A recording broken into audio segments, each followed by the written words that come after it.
От лошото започваме, така да разбирам този разговор. Да вървим градивно нагоре. Искам тази част, която е от този подкаст, ще си отрежа, да чуя твоите думи точно, защото ако в момента има състезател, който реши да предяви иск към средствата, които му дължим, клуба абсолютно на секундата приключва. Ако след 10 години, когато те са към края на своята кариера, има клуб в България, който може да си позволи да ги върне отново да играят тук. Мони Николов, Алекс Николов, всички останали момчета, да си дойдат някъде. Ще ги наричаме ли наемници? Или ще се радваме, защото знаем каква радост са ни докарали през годините?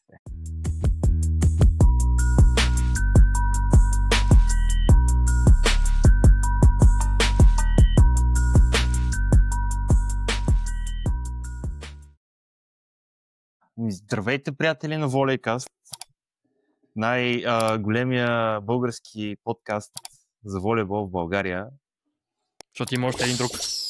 Да, който е по-голям от нас.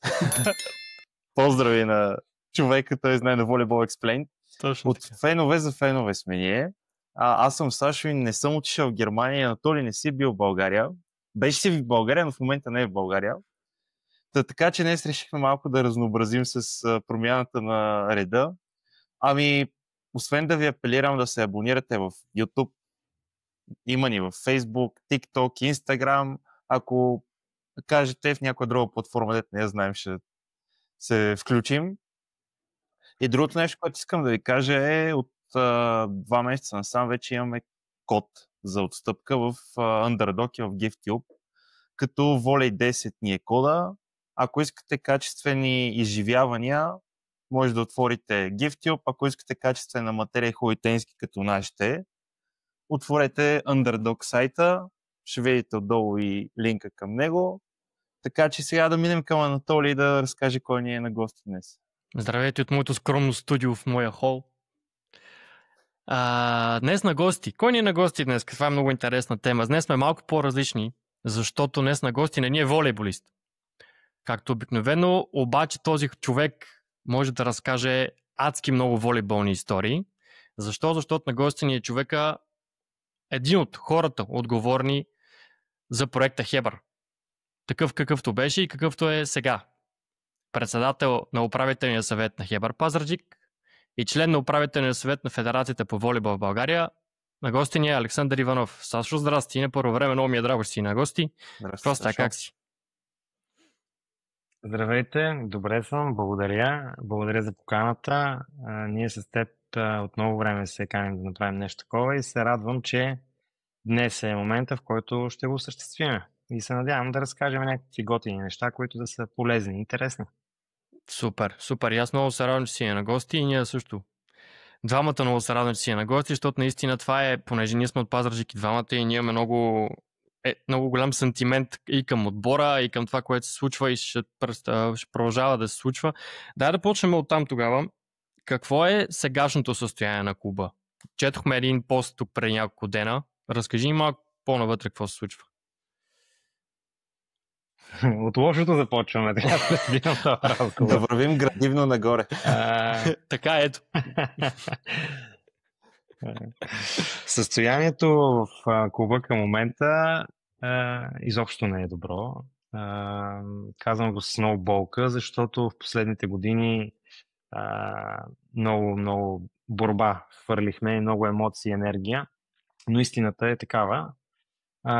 Стартирахме сезона при мъжете тази година с юноши старша, като стартирахме без бюджет. Какво ще рече това? Нямаме приходи за да покриваме основните нужди на клуба, като за целта сега за първите матчове, заедно с Тошко Алексиев, се нагърбихме да свършим тази работа, да може отбора да пътува поне организирано и да си играе матчовете. Разбира се, стартираме малко късно така нареченото фондово набиране, защото до последно не се знаеше дали изобщо ще стартира мъжкото направление. Много въпросителни имаше там. Какво друго е хубаво да кажа, че няма да остане нещата така. Разбира се, ние в последните години показахме, че колкото и да е некомфортно и неприятно, Това е нещо, което трябва да вършим и да работим и да се опитаме да намираме някакви варианти за клуба, защото е важно. Защото ако веднъж това нещо спре, после да се върне, ще бъде много, много по-трудно, много по-скъпо. Предстоят ни няколко кампании, в които така да се обърнем към нашите фенове за подкрепа и разбира се срещи доста, за да потърсим някакви подкрепи от спонсори и партньори, които сме имали в годините. Малко е трудно, защото все по-трудно виждаме тази светлина в тунела, от гледна точка на това, че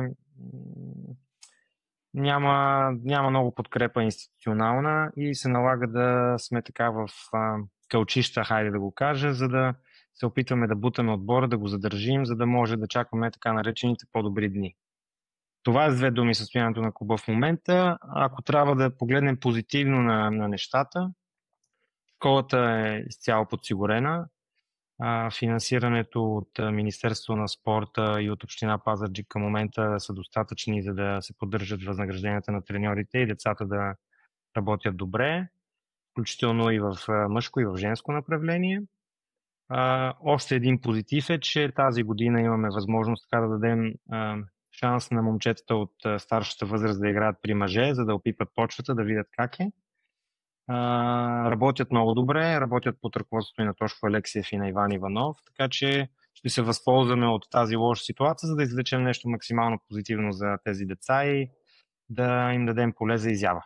С две думи мисля, че така резюмирах ситуацията. Добре, ти сега това нещо, което го описа, ми е нещо като ситуацията в Левски преди 10-12 години. И по това, което сега сте започнали да работите, също е ситуацията, която се случи в Левски, защото ние винаги даваме паралела Левски, когато говорим с други състезатели в нашия канал. Това ли ви е целта да изградите отбор от юноши в бъдеще, които да се развият добре, да вземете един-двама опитни състезатели, в случай както Тодор Алексиев остана в Пазарджик, за да помага за това, за което едно голямо евала и на теб и на него, и да расте отбора лека по лека и да постига те резултати, които Левски ги постига сега. Това ли е вашия план за бъдещето, ако мога така да го нарека? Отворя една скоба, защото разбрали сме се, искрен разговор, казваме си ги нещата такива каквито са. При нас имат много голяма скоба и тя е едни натрупани задължения към стари състезатели и треньори. Защото когато се случи това прекъсване на онзи отбори след това влизането в новата ера, ние пропуснахме около 2 месеца така наречени субсидии, които получавахме тогава от Община Пазарджик. 2 месеца и половина, не мога сега с точност да ги кажа. Съответно, през тези 2 месеца и половина, ние имаме натрупани възнаграждения на състезатели, които са заплати основно. Всеки в груп текст, слагам ги под общ знаменател, всеки от състезателите от щаба, които са били тогава, им дължиме 2 заплати и половина. Останалите задължения в голяма степен успяхме да ги покрием, задължения към НАП, към някои от доставчиците ни, така че от тази гледна точка сме окей. Но ние, за да стартираме да градим нещо ново, ние трябва да имаме така наречените някакъв погасителен план. Миналата година, към края на сезона, имаше такава опция, в която ние да получиме така по-сериозна подкрепа от един частен спонсор-инвеститор, като идеята беше от 100% пари, които влизат, да използваме 50-60 до 70% за настоящата година, останалите 30-40% да връщаме стари задължения, за да може в рамките на 2-3 години така да се изплатим на нашите състезатели. Но това не се случи, защото отпаднахме и така рязко интереса към клуба спадна. Съответно, ние трябва да се позиционираме така, че да може отново да намерим партньор, който иска да застане с нас в тая битка, за да може да стартираме вече това, за което и вие двамата говорите. Съответно, инвестиране в млади състезатели, намиране на няколко качествени, около които да се работи с по-възрастни, разбира се, около които да се работи, за да се мисли в тази посока. Тук е момента да благодаря на нашите състезатели от този период, защото към момента няма искове за средства към клуба, което е много добре от една гледна точка, защото това дава възможност ние да се постараем да се сборим за съществуването си, хайде така да го кажем. Защото ако в момента има състезател, който реши да предяви иск към средствата, които му дължим, клуба абсолютно на секундата приключва. Ние нямаме възможност, нямаме приходоизточници такива, които да са постоянни, от които да може да заделяме, за да връщаме стари средства. Така че това беше плана с миналата година, не успя и сега сме в ситуация, в която търсиме новия вариант, който можем ние да започнем да връщаме старите задължения на клуба. Надявам се да сте добили така представа защо е малко по-деликатна ситуацията в момента с нас. Не е просто да стартираме от нулата, ние стартираме така малко от избата, от мазето. От минуса. Не, от нулата, от минуса. От минуса, да. Да. Но със сигурност не сме се отказали да се борим, защото в крайна сметка знаеме какво е било това нещо през годините, какво е представлявало и какъв интерес и колко успехи и колко хубави неща са се случвали в залата и колко емоции сме изпитвали с тия хора. На мен ми се иска в някакъв момент да се върнем в ситуация, в която бяхме на ръба да я постигнем, което ще споделя пред вас, че с последния ни треньор Алберто Джулиани бяхме разработили стратегия, в която след 5-6-7 години инвестиране в професионален волейболен клуб, щяхме да минем вече към фаза на интегриране на по-млади състезатели, нещо, което в годините бяхме опреквани, то с право в голяма степен, разбира се. Така че за малко не успяхме да видим 7-8 годишния труд на така наречените затворени врати на школата, защото ние, когато основахме професионалния клуб, спряхме изходящите трансфери. И за съжаление не можахме да разгърнем потенциала на тези деца, които тренираха заедно толкова много години.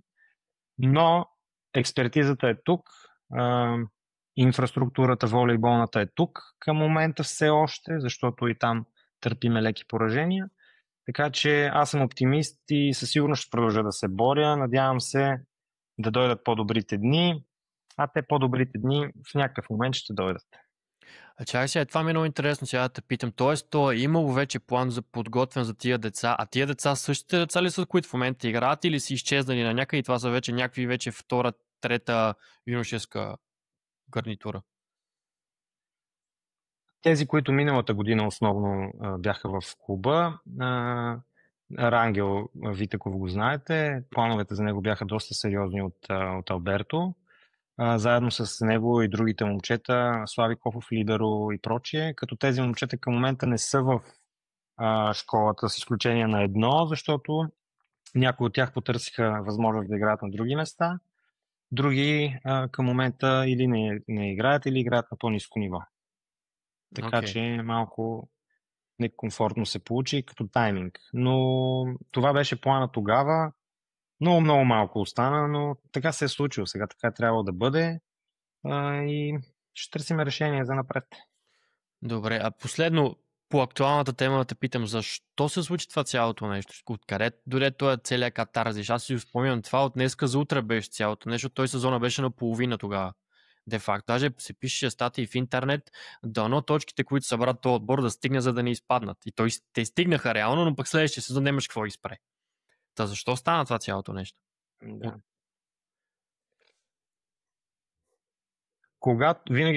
Оказва се, че винаги когато има намеса на някаква политика под някаква форма и тя е обмесена с нещо така хубаво, чисто, което сме искали да правим, по някаква форма то се мърси. Така стана и тук. Не е тайна за никой. Аз вече в годините го казвах няколко пъти. Не пречи да го кажа още веднъж на висок глас.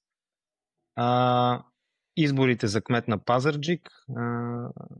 Това беше преломния момент. Пазарджик избра нов кмет, който нов кмет не продължи линията на стария. Стария беше много инвестиран в този проект. Да не кажа на 100%, че той беше движещата сила за това нещо, но в голяма степен беше той.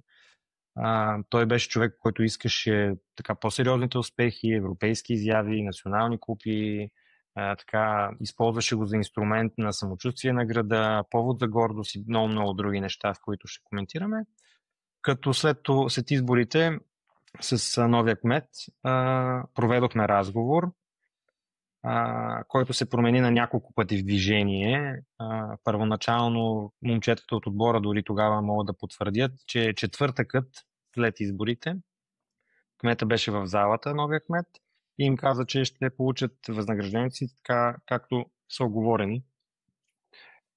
Но то не се случи. Дали е било умишлено или не, това не мога да твърдя, защото официалното обяснение към мен беше, че са се появили други задължения в общината, заради които той не може да се справи и с това. И аз бях изправен пред ситуацията дори да освободя някои от играчите, от които можехме да изкараме пари, за да мога да вкарам отбора в рамка, такава, която ще е поносима за новото ръководство на общината. Така че и там загубихме такъв ресурс, който можеше да използваме. Това е причината. Към момента нямаме никаква комуникация там. Не се разбираме, хайде така ще го кажа. Аз спрях да комуникирам с общината, тъй като реших, че е глупаво 3-4 пъти да хода на една и съща среща, да чуваме едни и същи неща и да получавам един и същ резултат. Нищо не се случваше там. Нещата, които се поемаха като ангажимент към мен лично, не се изпълняваха. Затова просто спрях. Към момента кмета си комуникира с други лица, предимно с такива от школата, като всички, които са били част от старите порядки, хайде така да го кажем, не са добре дошли, включително най-странното за мен и Тодор Алексиев. Той е приобщен към лошите и с него също не се комуникира, въпреки че е човек, който е дал толкова много първо на българския волейбол и на пазарджишкия, да не говорим, че в момента работи и без възнаграждение, дори до такава степен, че той вади от личните си средства, за да помага. Но такава е ситуация. За съжаление, в малкия град има такива дребни неща, които ние не можем да преодолеем, което е най-тъжното. Моя апел беше да оставим волейбола на страна, но не се получи. Не се получи. Също така сме коментирали дали аз съм проблем в такъв смисъл, че ако съм толкова проблем за ръководството да се оттегля, нали, просто да продължи отбора да върви, но така и не се появи някой, който да застане на моят горещ стол. Добре, ти спомена... Мисля, че по-директен не мога да бъда. Да, нали, това доста вкарва яснота в картинката, поне за мен, защото не ми беше толкова ясна цялата ситуация, защото, както каза Анатолий, почнаха да се пишат едни статии, нали, имаше изливане на информация от всякъде. Аз лично прецених да не се подвеждам, защото има доста фалшиви новини, които, нали, компрометират и теб, и, нали, клуба, и новото и старото ръководство на града. Така че затова аз лично исках да го чуя от теб, затова не съм и чел по източниците. Другото, което ми стана интересно, ти спомена за спонсорите, за това, че имал такъв спонсор, който, нали, искал да инвестира в клуба, за да остане клуба в високото равнище, но след като отпаднал не се е получил. Не седят ли нещата, защото ми прави впечатление, примерно в Италия, и Любо Ганев го е споделял няколко пъти. Примерно, да кажем, отидеш в някоя от местните вериги аптеки, има такива в Пазарджик, знаем ги. Казваш, от теб ще купувам лекарства, дай примерно 1000-2000 лева на клуба. И е така да се събере, както в Италия, нали, се прави. Има и голям бизнес, и среден, и дребен бизнес, които наливат пари в клуба от града. Защото смятам, че в Пазарджик може да се направи това нещо. Не малко в областта има предприятия, фирми, които биха го направили. Има ли интерес? Предлагано ли е това нещо? За да се спаси клуба, нали, да започне наново. Това беше стратегията, която аз стартирах миналата година на чисто в кавички. До някъде тя успя. Събрахме така повече фирми с по-малки суми да помагат и да се завърти колелото. Проблема, който има в момента е, че голяма част от тях казват: окей, ще помогнем, нека общината да ви бутне едно рамо, ние ще допомогнем, ние ще дадем някаква разлика, ще се съберем тук, ще се обединим. Защо го искат това?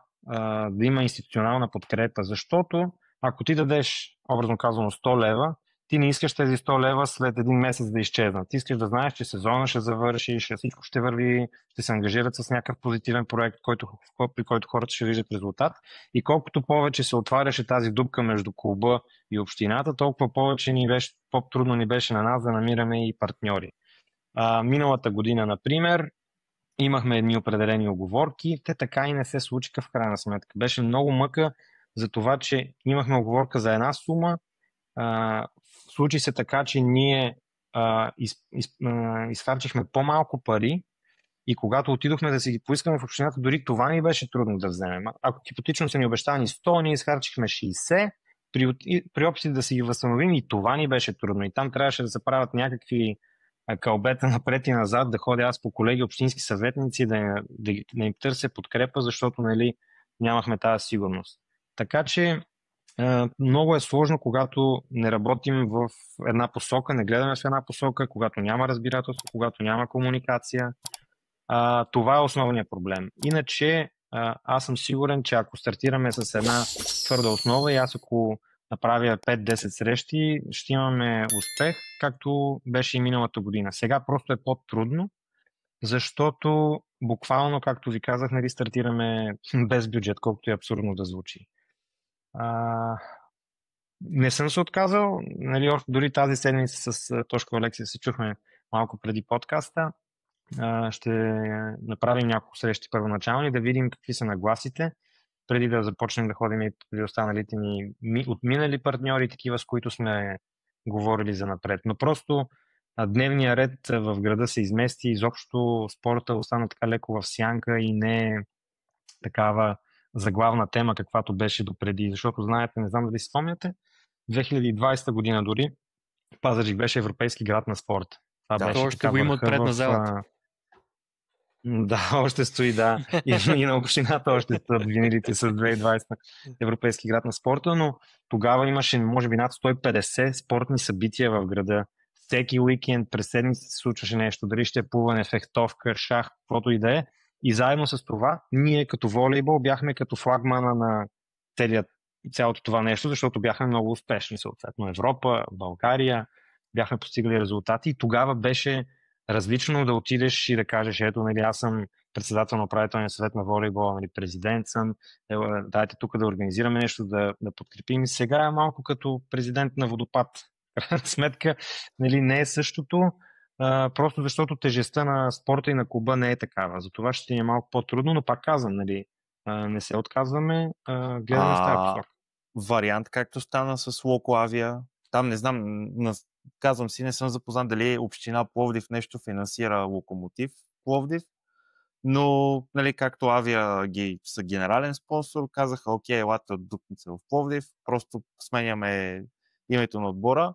Виждаме в Италия, че отборите се сменят като имена, остават в градовете. Да не е Хебър, както края на 90-те било Овъргас, където и Евгений Иванов Пушков е играл. Такъв вариант също има ли, обмислен ли е? Приятели, ако намерите такъв спонсор, запознавайте ни и да го кръщаме отбора както трябва. И то важно е сърцето. Окей, ОМВ, Шел,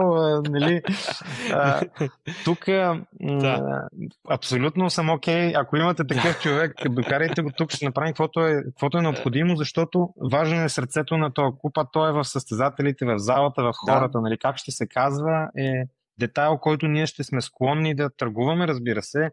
Аз съм имал такива разговори с една компания, голяма международна компания, технологична, гигант буквално, и тогава говорихме за договор в порядките на между 500 и 800 хиляди евро. Много голям това договор. Това на каква база? Беше, на година не се случи, но на година. Ага. Добре. Оптимист. Това ще да кажа и аз. Защото гиганти, аз съм там. Ако може да се върнем в реалността, обаче нещо, което беше чудесно и това, което правят Добрич. Там разбирателството между общината и клуба беше следното. И там отново имаше някакви политически неща вкарани и така нататък. Кмета им каза, пичове, било каквото било. Те също имат задължения. хайде да отидем в Б група, давам ви, образно казано, 100 лева, вие от тези 100 лева използвайте 40, 50, 60 за тази година, останалите връщайте стари задължения. 1, 2, 3 години да се стабилизира клуба, отново да излезе на чисто. Така се прави. Нито общината ще го усети, нито партньорите, нито клуба ще има катаклизми, така че това е нещо, което аз търся и ще го търся дали ще е при този кмет, дали ще е при следващия.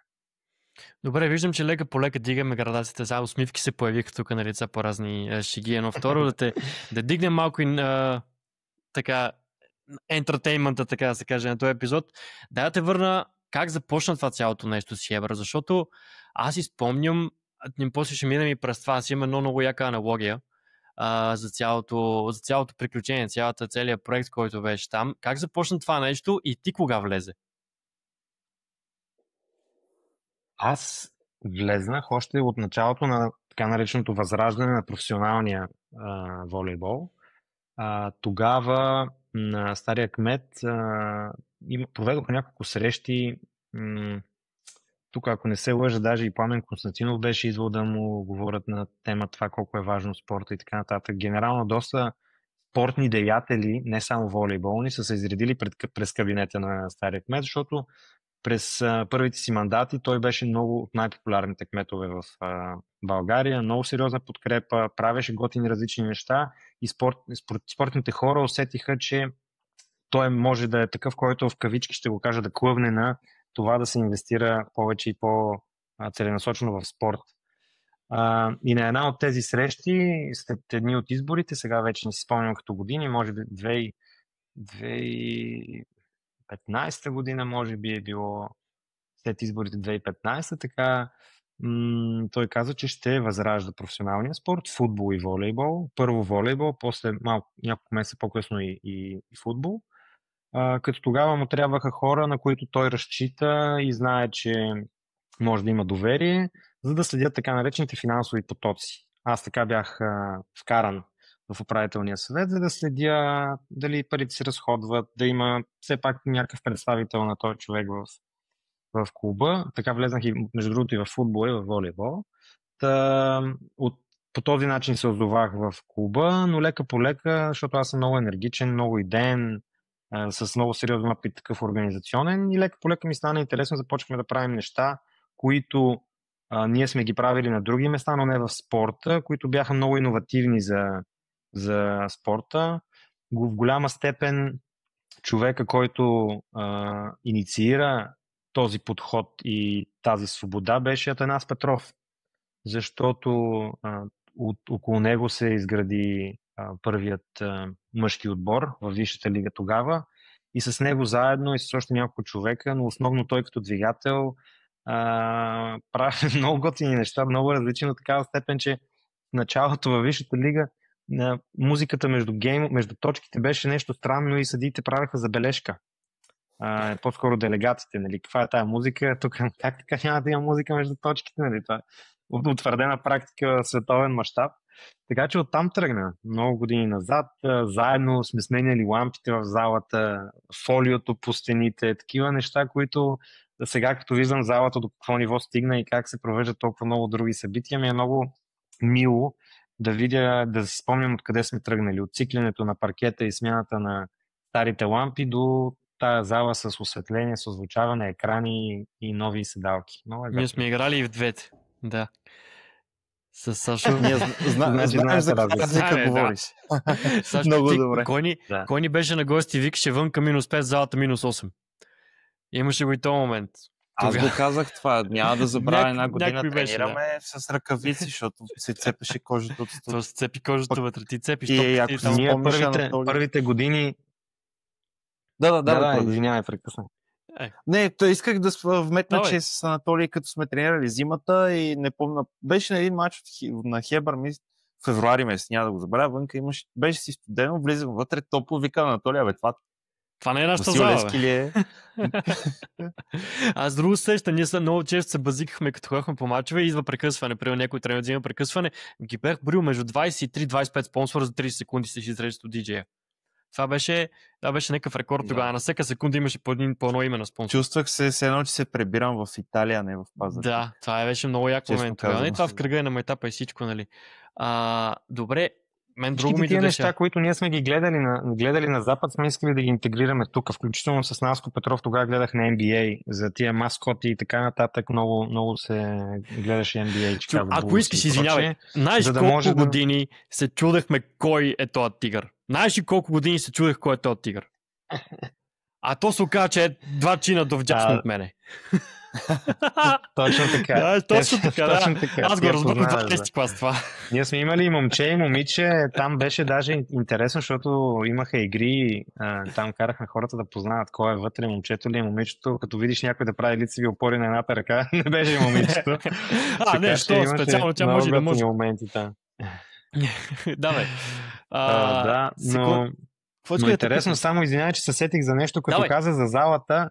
Сетих първата ни година в Шампионска лига, какъв срам сме брали в залата, защото тогава вече бяхме поправили така терафлекса, нали, поремонтирали леко съвлекалните, но толкова трудности имахме да вземем лиценз, нали, за залата да играем там, защото те са хиляди изисквания и заедно с Борето Халачев от Марица, той много ни помагаше в годините, когато играхме международни турнири, сме мерили какво ли не. Нали, те са много важни отстоянията от кола до това, колко трябва да има. Къртихме там един бетон, имаше една бетонна, как се казва, рампа ли, какво беше? Тя хора беше от бетон, жесток бетон, докато я бутнем, не може да се представите какво усилие ни костваше, за да махнем и да отсвободиме този 1 метър.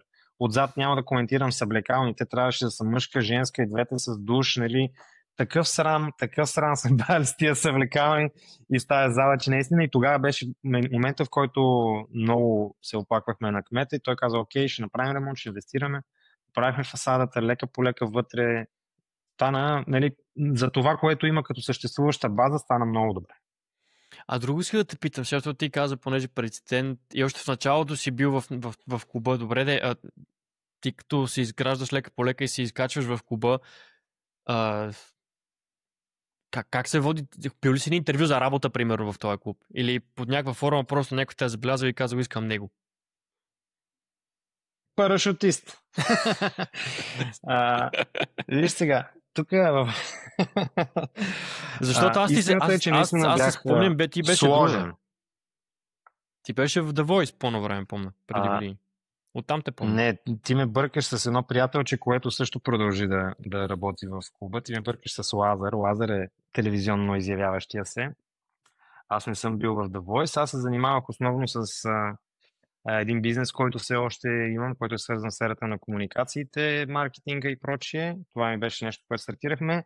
Заедно с една младежка организация доброволческа, която се казваше все още се казва Съвет за младежка политика.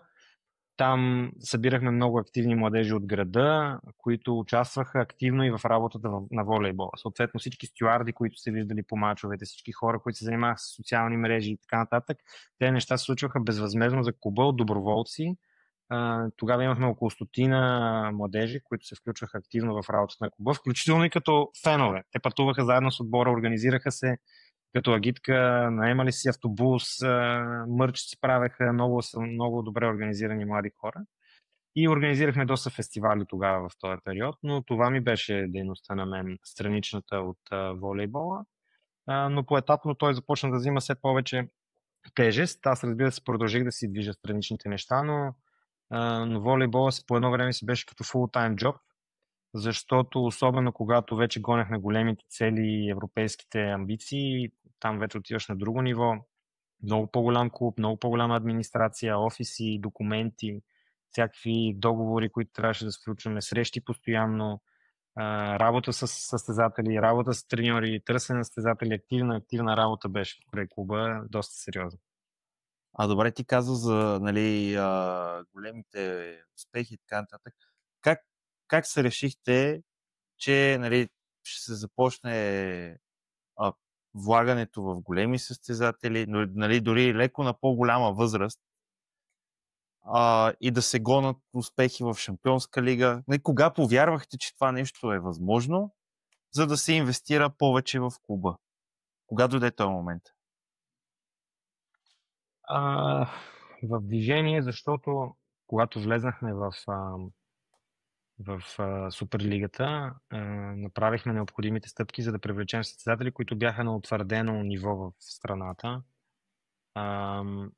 И видяхме, че няма да е толкова лесно, колкото си мислим, защото е доста по-конкурентна лига. И стария кмет, той беше много амбициозен в посока това Пазарджик да бъде номер едно в нещо. Или в каквото той си е поставил като цел. Когато вече това се случи да бъде спорта, той наистина искаше Пазарджик, Хебър, волейбол, футбол и който и да са за пример в съответната сфера. И волейбол не беше изключение, така че той ни зададе цел 3-годишен план, който му бяхме предложили от клуба и с треньорите тогава. 3-годишен, 5-годишен план, който да следваме. Това си беше негова наистина цел, защото ние без финансов ресурс нямаше как да го направим това нещо и в интерес на истината, да си ги казваме нещата такива каквито са, той беше ангажиран дори извън работата му, която имаше в общината, защото той търсеше спонсори, търсеше че с връзките си, с контактите си, с позицията си, той се срещаше дори, заедно сме ходили по срещи с партньори, потенциални такива, които даже изключихме договори.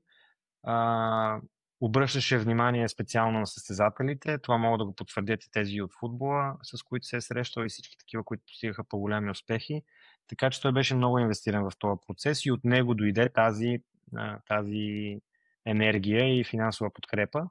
Като тук ще ви отворя една скоба, аз може би съм единственият ръководител на волейболен клуб така, който е ходил при основния си самопоществовател и му е казал, айде да намалиме леко оборотите, чисто финансово, но той беше много амбициозен и наистина искаше да постави Хебър на европейската карта.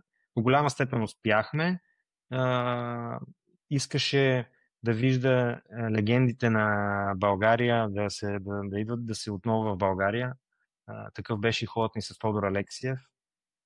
Преди това и с Иван Станев, такива състезатели, които са били утвърдени имена, които малко хора са си представили да се върнат в България.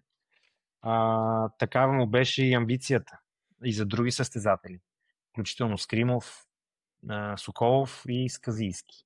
Това му беше целта. Нали? Сега част от тях ги виждаме в България. Аз, когато видях, че Казийски е отишъл в Локомотив, му се обадих и му казах, ето, на 35 км от нас избъднаха мечтата, ще ходим да си го гледаме в Пловдив. И за кратко беше. За кратко, но все пак наистина сериозен успех. Така за Локомотив, колегите там.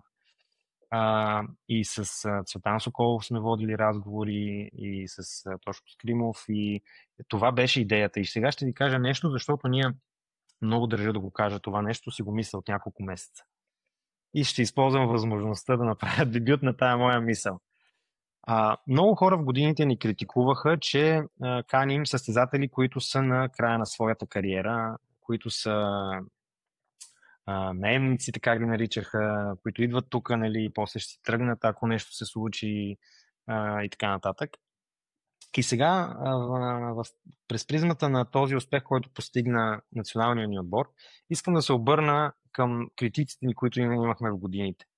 Ако тези деца, младежи, които ние в момента благотворим, които ние им се радваме и ще направим какво ли не, за да ги гледаме повече, ако след 10 години, когато те са към края на своята кариера, има клуб в България, който може да си позволи да ги върне отново да играят тук, Мони Николов, Алекс Николов, всички останали момчета, да си дойдат някъде, ще ги наричаме ли наемници? Или ще се радваме, защото знаем каква радост са ни докарали през годините? Това е нещо, което много ме е тормозило в годините, защото тези състезатели, които бяха в Пазарджик, бяха дали наистина адски много на българския волейбол. Виктор Йосифов, Теодор Салпаров, Тодор Алексия. Това, за да не пропусна някой. И това са имена, които са радвали поколения назад във волейбола и за нас беше истинска чест те да обличат екипа на Хебър и защитават световете на Пазарджик, защото наистина поставиха един малък български град на европейската карта. И аз това го усетих истински, когато бях в Макс Шмелин Хале и ние се борехме срещу Берлин в Берлин да покажем всъщност аджеба, ето къде е България, къде е Пазарджик на тая европейска волейболна карта. И така. Какво беше една приказка за това, че да си достатъчно време добър, за да станеш накрая злодея, едва ли не. Да. Имаше го това като Да. му... Аз сега ще ти кажа нещо. Между другото, преди малко ми беше на логията с това. Тръгването на Хебър като отбор беше в матч срещу Нефтохимик за купата. Аз бях на този матч. Ляфтов направи. Аз тогава си изгубих гласа на тази точка. И падението на клуба беше пак в матч срещу Нефтохимик. Пак 3-2, само че за Нефтохимик. И двата матча са абсолютно огледални един на друг, разбираш ли. Тогава играчите, ако щеш играчите, които бяха в Нефтохимик, няколко години по-късно бяха вече в Хебър. Някои от тях, нали, не целият отбор, но то може би затова си и критиците по тая причина, защото буквално имаше едни хора в българския волейбол, които са безспорни, как да кажа, сега легенди е наистина много, много силна дума, но различни втори не места, второто място беше сега. Трети места по световни първенства, по европейски, по клубни успехи и всичко. И накрая се върнаха и останаха едни 10 години в България, където хората си казват, това просто един отбор се мести в един отбор с различни имена. Малко ще е Добруджа, малко ще е Нефтохимик и по-стилха и в Хебър, и то може би затова им стана малко едно такова на хората, пак същата песен на нов глас. И ти признавам, че тогава, когато стана това и с Хебър, защото имаше една част от тия играчи, които дойдоха при нас, и аз си казах, много ще се кефя, когато дойде някакъв отбор пълен с пичове, които ще са нахъсани да го бият този отбор, ще дойдат и ще ни бият. И това се оказа, че пак да е Нефтохимик. Аз съм такъв, това е много готин, такъв като цикъл за приказка. Тогава с Трухчев и с Балабанов. Сега, съответно, от друга страна, нали, има две страни на монетата тази история, но може би затова е цялото нещо с критиката и другото, което казваш. Но това като мисъл, за тия момчета, които казваш сега, е много добър аргумент за обратното. За след 10 години. Това не го бях замислил така. Да. Виж сега, тук тази загуба, ние, която постигнахме. Ние се постигнахме тази загуба. Помъчихте се за тази загуба, да? Тогава мъчихме се, старахме се, да. Тя беше част от процеса на клуба, защото вероятно имаше нужда от нея, за да рестартираме. И така не се стигна до там следващата година да направим необходимите трансфери с Алберто, за да направим новото лице, това, което бяха поставили като Хебър. Но истината е, че тепърва искам да гледат отборите, върху които има най-много напрежение, как се справят. И сега, в годините, след като ние вече не сме фактор в елитния волейбол мъжки, аз си давам сметка, че всъщност това, което ние сме постигали под напрежение, е нещо, което много малко други клубове могат да постигнат под напрежение. Вижте Нефтохимик последните 2 години. Правят селекция за шампиони и колко е трудно ти да играеш на всяка цена. А ние там играехме на всяка цена. Не на финала, не на полуфинала, във всеки един матч. Ние не сме имали възможност да ротираме, ако щете, и състава, защото целите, които бяха поставени пред клуба, бяха максимално от всеки матч. 3-0, всичко останало трагедия. И това се пренесе като култура в съблекалнята, което беше вредно за клуба и за състезателите генерално, защото в крайна сметка тук става въпрос за човешки същества, трениращи, нали, физика, играе в крайна сметка. За това имахме това щеше да е много освежаващо за нас. За съжаление не успяхме да го извъртим, но така е трябвало да се случи. Но да не забравяме, че успеха, който постигнахме предната година, пък беше забележителен. И то тази серия 35 мача, 35 победи е нещо, което много трудно може да си представите колко беше на ръба всичко да тръгне по дяволите, нали? Но пък за мен е уникална година. Ако не се лъжа, мисля, че това е годината, в която ние отстранихме и Панатинайкос, Панатинайкос, Олимпиакос в Пирея. Толкова паметни мачове имахме тогава и с отбора на Беларус, тук Минск, как се казаха, забравих ги вече, и с Лас Палмас, и това бяха луди мачове, които просто това беше високата точка на клуба, така че след нея ние трябваше да преструктурираме нещо, което ние не направихме една година и за това се стигна и до там. отбора беше с качествени състезатели, просто според мен напрежението и очакванията бяха прекалено високи. Лек бърнаут, който не можехте да се върнете от него, нали, в последствието. Добре, мен друго ми е интересно да ви спомена, нали, играчите, сега да не изброявам, защото доста големи имена имаше в селекцията. Как отиваш и обясняваш на Брадли Гънтър къде е Пазарджик, след като той е играл в Полша и от Канада? Това ми е много интересно. Честно да ти кажа, аз да. С Брадли не съм комуникирал, аз преговарял. Наско Петров я свърши тая работа. По спомен, той тогава говореше с един от по-известните популярни менеджери и просто му даваше възможност, обясняваше какъв е проекта, много обяснявахме какъв е проекта, а ние вече бяхме загатнали. И тогава Брадли идваше се трудна година в Полша, по същия начин искахме да привлякме тогава същата година и Лавтов, който идваше от по-слабо първенство, така че със всеки се опитвахме да направим нещо по-различно. Просто всичко идва с времето си. Не можеш да прескочиш стъпка. В спорта няма как да направиш едно стъпало по-нагоре. Всичко си идва по-етапно. Ако не си постоянен и търпелив, просто няма как да се случи. И спомням си разговора и с Владо Николов, който дойде и ми каза: Сашо, време е да инвестирате и в треньори, стига сте гледали състезателите. До ден днешен ни е пред лицето това, което той ми каза. Така че всичко е с времето си. Няма как да прескочим нещо и то да се случи overnight, значи с български език. Да. А тия думи на Владо Николов към кой треньор те наведоха? Към Пранди или към Алберто? Към Камило. Плачи, извинявай. Да. Към Камило тогава... Не си спомням точно каква беше ситуацията. Мисля, че беше точно след COVID или по време нещо имаше, защото той не можеше да пътува на далечни разстояния. И за него България беше перфектна дестинация, от гледна точка на това, че ние се постарахме да му дадем това, от което той има нужда като треньор, а той се постара да ни дава ноу-хау за това ние как да растем. И беше естествена стъпка в развитието на клуба. И отново едно име, което е дал много на българския волейбол, и той си стана и легенда и тук на Пазарджик, защото много неща постигнахме заедно. За мен реално беше, нали, като прочетох, че той ще е следващия треньор на отбора и гледам телефона и към И пак, нали, нямам вяра на това нещо, защото в Пазарджик, в залата, в която аз съм тренирал и съм играл, нали, осъзнавам вече за успехите на клуба, обаче още не мога да разбера, че в Пазарджик, където лятото стига понякога и почти 50 градуса, ще дойде някой, ще се навие такива големи имена. Аз също за Баранович, като дойде, бях уоу. Да ти кажа често, при мен е малко шантово. Баранович беше много готин пич, но да се върна малко назад, защото вие ме върнахте, нали, към идването на Камило. Всъщност тогава целта, основната в края на сезона, беше Александър Попов. Забравили сте го този период, в който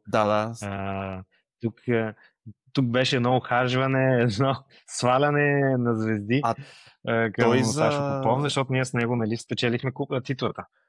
Това щях да питам. Той за кратко дойде в Пазарджик. Тогава ЦСКА бяха отпаднали по-рано и вие го привлякохте като, нали, да даде своето ноу-хау за нещата. Много чуждици почнахме да ползваме. Но някак. Тогава ние говорихме с него. Може би ще сгреша нещо като фактология, но като история ще е сходно с действителността. Тогава на един матч, мисля, в София срещу ЦСКА, който играехме вече към края на сезона, тогава Тодор Попов, кмета на Пазарджик, тогава направи среща с Сашо в кабинета на Сашо и много започнаха да си говорят.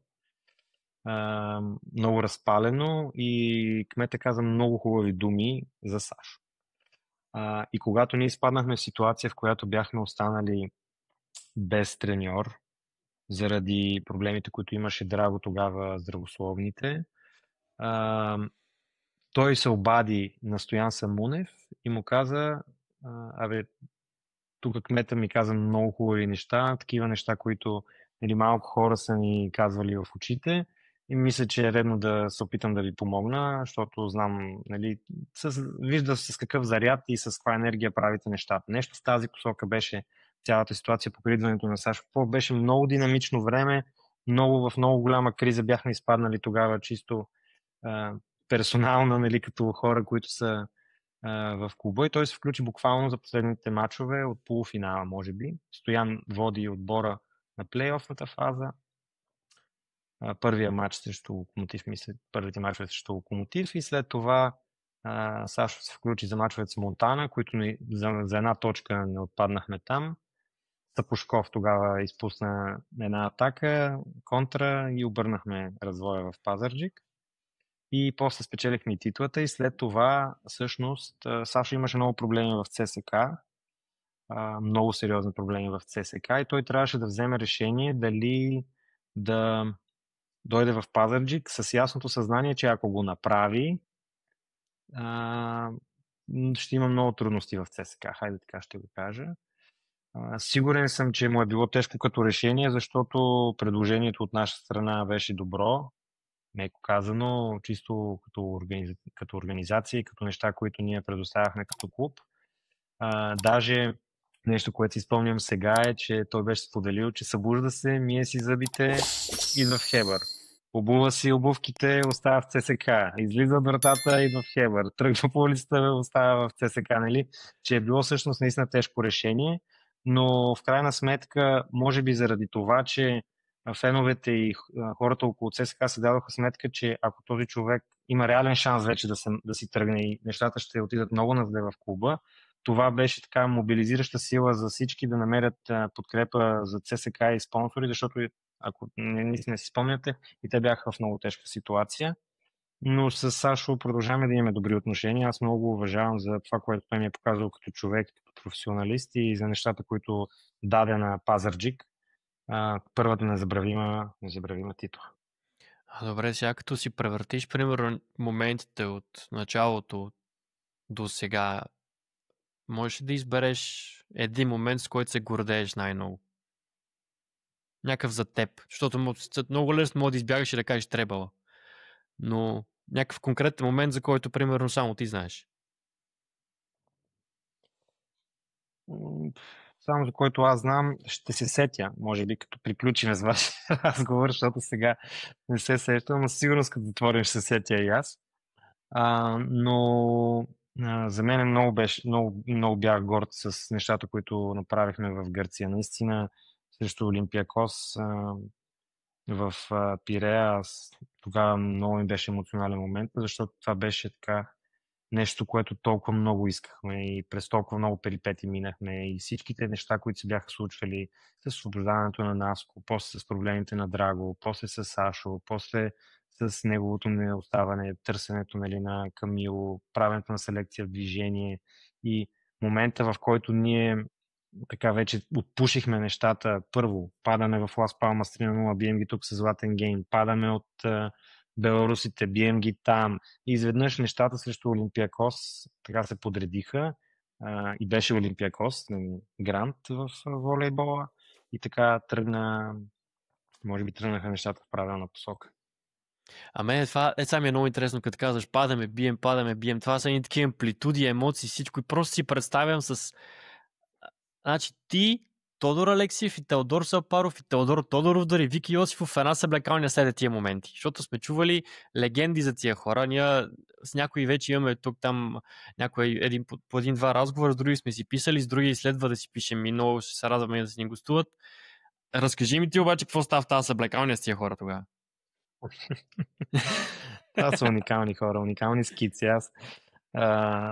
Нали, истината е, че аз съм от тези хора съм по-малък и въпреки, че съм се старал така да управлявам клуба и да следя всички тези процеси, аз не съм от хората, които се взимат много на сериозно. Никога няма да ме чуете така да говоря някакви високопарни неща за мене и въпреки, че сега във времето си давам сметка на каква позиция сме били, колко влияние сме имали и колко важни неща за България сме правили, но никога не съм се взимал на сериозно и винаги сме имали много откровени, директни разговори с тях и моментите след победи са ми любими на мен. Няма да навляза в детайл, със сигурност, защото не е дори и за пред подкаст, но това са хора, които и в начина по който се забавляват и в ежедневието си показват защо те са толкова успешни и в професионалния си път. Не си даваме сметка, така ще го кажа, че свикнахме в последните години да, гледайки ги ежедневно, да си даваме сметка тези хора на какво ниво са били в професионалния спорт. Колко е трудно това, колко лишение е коствало и всъщност колко специални личности са всички тези хора. Две неща искам да питам и после ще заключим. Алберто Джулиани искам да ми кажеш. Това е много яка история, ти си ми я разказвал преди, като бяхме на една среща, искам да ми я разкажеш. Много ми е яко това човек. Аз много си скефих тази история с Алберто Джулиани. Много як характер. Коя история визираш ти? Той всъщност как се прецака малко? Още от идването и до преждевременното му тръгване, да. За съжаление, там с Алберто много неприятно се развиха нещата, защото той в рамките на много малко време, по едно стечение на обстоятелствата, остана без работата си и тук. И всъщност истината е, че той напусна Олимпиакос. Ние с този отбор имаме много вече общо. Та имаше buyout клауза, защото всъщност когато ние водехме разговорите, той наистина повярва в това, което ние искаме да направим тук. Проекта, идеята, бъдещето, визията, всички тези неща, за които аз ви споделих, че така и не успяхме да реализираме в последствие. И наистина много повярва в Пазарджик, в Хебър, нали, колкото и странно да звучи, Алберто Джулиани от Олимпиакос в Хебър. Също след това обаче той имаше работа в турския национален отбор. По едно стечение на обстоятелствата, по мой спомен, той имаше предложение да поеме един турски грант, като молбата беше лично от президенти на федерации и прочие, която той пропусна. Разбира се, каза, че е поел ангажимент към Пазарджик, към Хебър, Гранда Хебър. И в последствие много кофте стечение на обстоятелствата, защото след на Олимпиакос, нали, той загуби работата си тук, загуби работата си в турския национален отбор заради отказа там да помогне, така им се поразвалиха взаимоотношенията и накрая остана без така дългосрочен ангажимент, който беше планирал. И нали, шеговито той казваше: Александър, защо? И аз му казвам: Алберто, нали, сори, нали, това така говорим някакви неща. Той вика: не ме интересува това. Вика: това трябва да се върна при жената. И шегата на страна, разбира се, той го казваше в шеговит характер. Той е много интересен мъж. Но се радвам, че така пое Модена и то доста дългосрочен проект. Вече втора година е там, работи и с Якопо работят там. Така че и с жълто са облечени, така че развиха се нещата. Италианския Хебър. А не българската Модена. Аз не мога, просто гледай как ние си говорим за Модена, за Алберто Джулиани, за Якопо Масари, за Саби не сме си говорили още, но и за Пазарджик Хебър. Това е в едно изречение, тия неща са много шантави заедно. Вижте, тук нали, наистина бяхме тръгнали по този път. Много лесно може да се захласнеш по него, но много ме е яд. Наистина с ръка на сърцето си го казвам, че не успяхме да осъществим всички последни планове, които имахме, защото наистина щяхте да видите това, за което работихме толкова дълги години, защото всички тези неща бяха преход. И аз ще дам отново пример, тази аналогия, която постоянно се прави, метода на пътя на Хебър или пътя на Левски. Ето, вижте, нали, при Хебър не успя. Тук пирамидата беше обърната по двата различни начина. Ние Левски стартираха с това да изграждат от нула, да изграждат собствени състезатели, да правят нещо, което в някакъв момент ще стигне догоре. Ние тръгнахме по обратния път. Искахме да се позиционираме, искахме да се заявим и това нямаше как да се случи по пътя, по който тръгна Левски. И за това тръгнахме по обратния път, но същевременно паралелно идеята беше в някакъв момент ние да се засечем като подходи. Не се случи, което наистина е най-голямата ми болка. Адмирации за всичко, което правят и Левски, и всички останали клубове, които инвестират средства в това да развиват волейбола в България, защото само някой, който не е Тук ще е търсил такова, пари за тук ще е спорт, после дебет може на да си свинкове. мисли, че това е една лесна работа. Не е лесно, не са много хората, които искат да дават парички в тази посока, защото спорта в България в голямата си степен е социална дейност, възвръщаемост трудно. Последното, което исках да питам, преди да заключим с последните два въпроса, които питаме всички. Последно нещо по сценарий, където се вика. Това е Тодор Алексиев, ти е треньор. Кой ви е най-младия в момента в отбора? На колко години? Мисля, че има на 15. На 15. Ако аз бях на 15 години и Тодор Алексиев ми е треньор, аз него ще го гледам в устата и в очите 24/7, докато ми говори. Как се приема това, че той е треньор сред тия млади деца? Дават ли 120% от себе си? Искам тази част, която е от този подкаст, ще си отрежа, да чуя твоите думи точно, защото аз съм сигурен, че те дават 100%, но на мен ми се иска да дават 120%, защото това като възможност, някои от тях повечето може да не са го гледали. В такава степен са толкова са млади, в най-силните му години със сигурност може би са го пропуснали. Но много ми се иска да използват тази възможност, която те имат сега. Да, в клуба е криза, но сега е момента, в който тези момчета да се възползват от тази криза и да извлечат максимума от нея за себе си.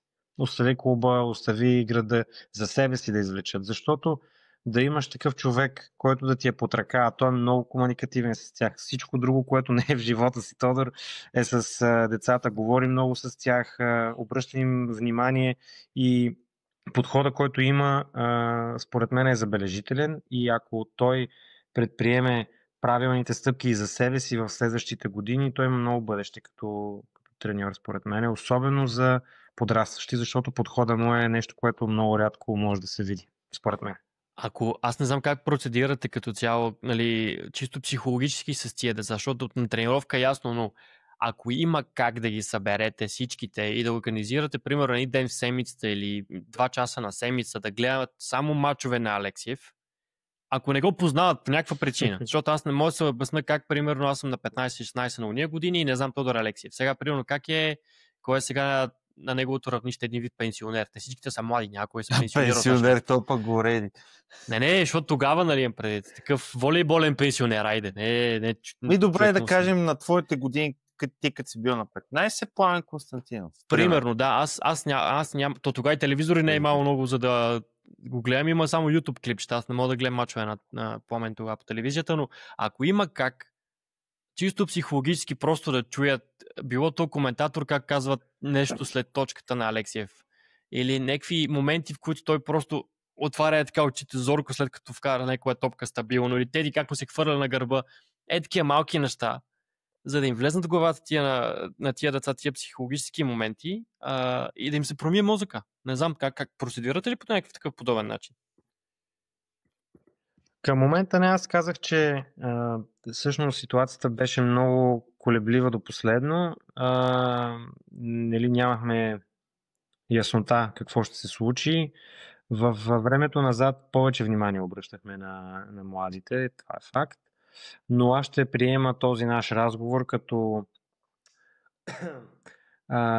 моят личен мотиватор за това да обърнем по-специално внимание на това какво всъщност може да даде Тодор на тези деца и наистина да вникнем в дълбочина в възможността, която, пак казвам, ни се отваря от тая криза и да можем да повлияем. Те се казва на един човек, ако можем да повлияем, сме постигнали успех. Надявам се да стане това. Сега, тъй като сме на края на разговора, ние си имаме една традиция в нашия подкаст. Искам да ми кажеш твоята идеална седмица в волейболното игрище с един треньор, дето да ги води от опита ти, от наблюдението, което имаш в волейбола.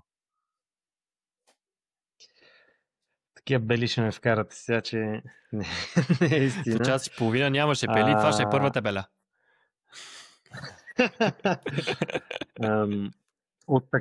Може да го направим от такива, с които съм имал ще се да работя, или по принцип трябва да бъде... Каквото прецениш. Както искаш. Хайде да започнем от там. Треньор.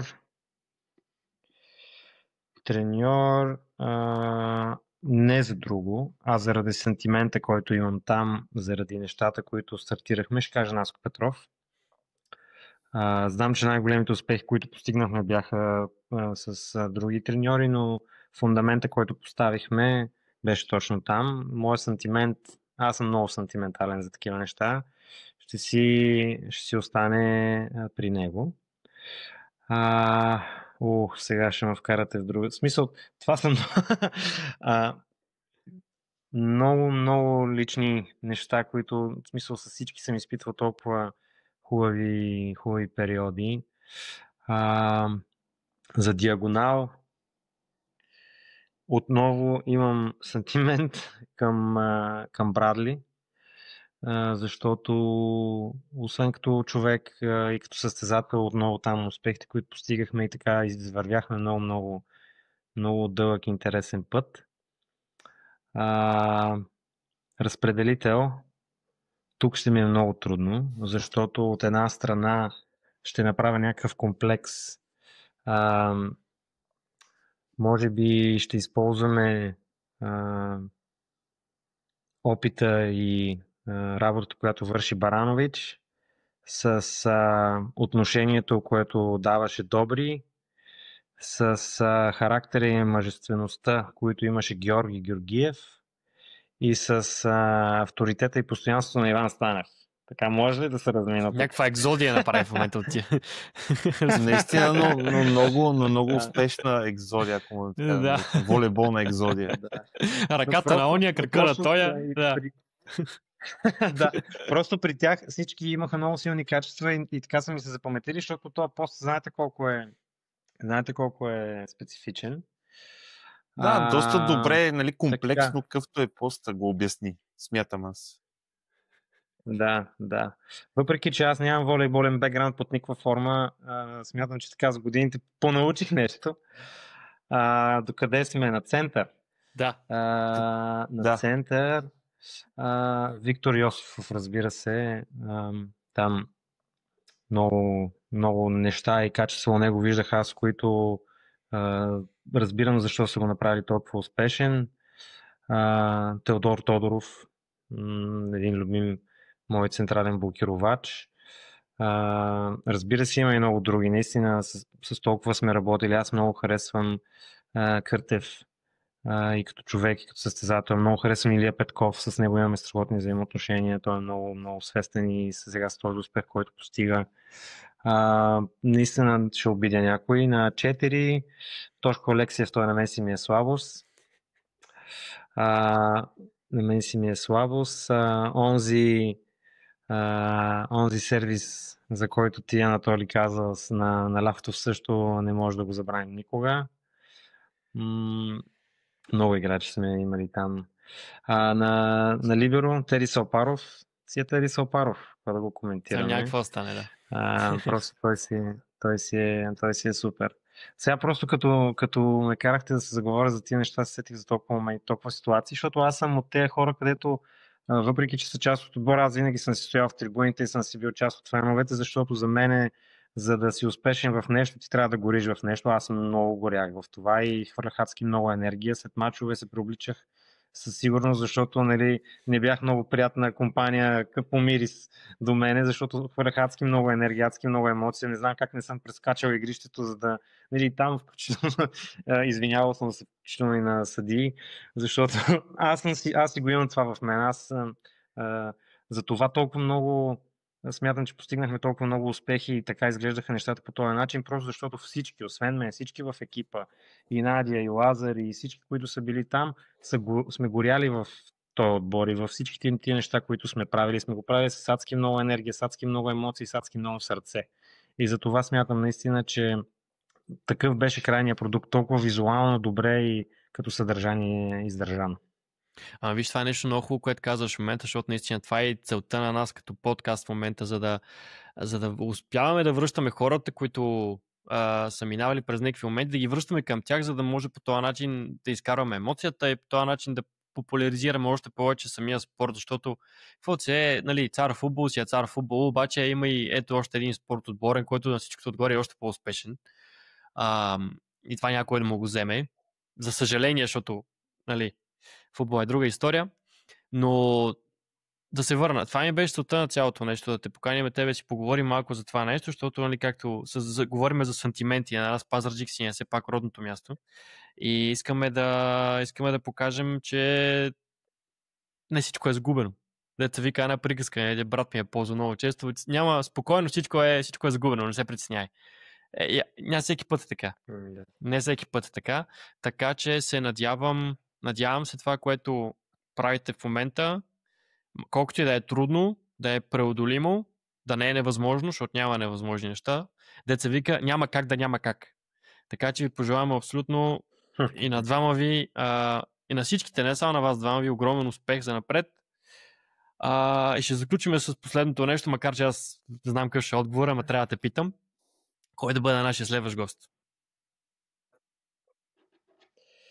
Ще ви кажа моят прочит, но първо да ви благодаря наистина за това, че направихме такъв искрен разговор, макар и не е особено дълъг, но надявам се съдържателен. Да ви поздравя и за това, което правите, защото личи си, че и вие имате тая страст към играта, която и много от феновете, и за това го правите на такъв достъпен по достъпен и различен начин. Затова адмирирам това, което правите и ще го подкрепям и продължайте да го правите.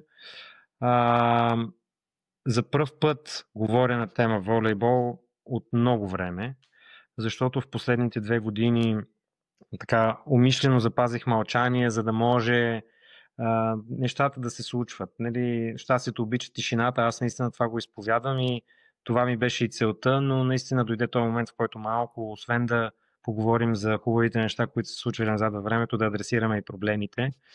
Благодаря. Надявам се да има успех за нас в някакъв аспект, защото за нас е важно в момента да видим някаква светлина, някаква сламка, за която да се хванем, за да може да ни вдъхне малко така оптимизъм и сили, защото не е много лесно, когато постигаш неуспех след неуспех, чисто организационно, разбира се. Така че надявам се вие да сте ни на късмет и се надявам следващия ви гост да е Тодор Алексиев. Той много обича подкасти. Със сигурност ще има колко много интересни неща да каже, защото той е много интересен човек. Това, което може да ви кажа, според мен ще е много интересно и най-вече хората ще го видят по друг начин, защото това, което виждаме, не е винаги това, което имаме отвътре, а той е много, много специален мъж и се надявам да имаме така дълго приятелство с него и занапред. Благодаря ти още веднъж, че ни беше на гости. Нямам търпение да разкостим и Тодор Алексиев, като ни го е на гостите. На нашата аудитория... Ако смятате, че не сте ме разкосили достатъчно, ще имате възможност, мога да направим някакъв мини подкаст, мини епизод, ако се сетите за нещо, което имаме да изкоментираме още. На линия съм да направим някаква мини версия на разговора ни. Добре. Анатолий, преди да заключиш, нали, епизода, също аз искам да благодаря, да пожелая успех. Нали, ние се стараем да популяризираме, както Анатолий спомена, така че дано този епизод да стигне до повече хора и да Хебър да тръгне нагоре, а не да... Защото надолу не знам колко може още, но нагоре да върви. Може. Викаш, има възможности. Да се надяваме да не разбираме, да. Да, но дай Боже да не се стига до там. На нашата аудитория абониране, харесване, коментиране, споделяне. Има ни в Facebook, Instagram, TikTok. Имаше някакъв коментар за Spotify. Това трябва да го обмислим, но не знам как ще стане. Имаме кодове за отстъпка, Volley 10, Underdog и GiftTube. На гости ни беше Александър Иванов. Благодарим ви, че гледахте. Айде банда, до следващия път.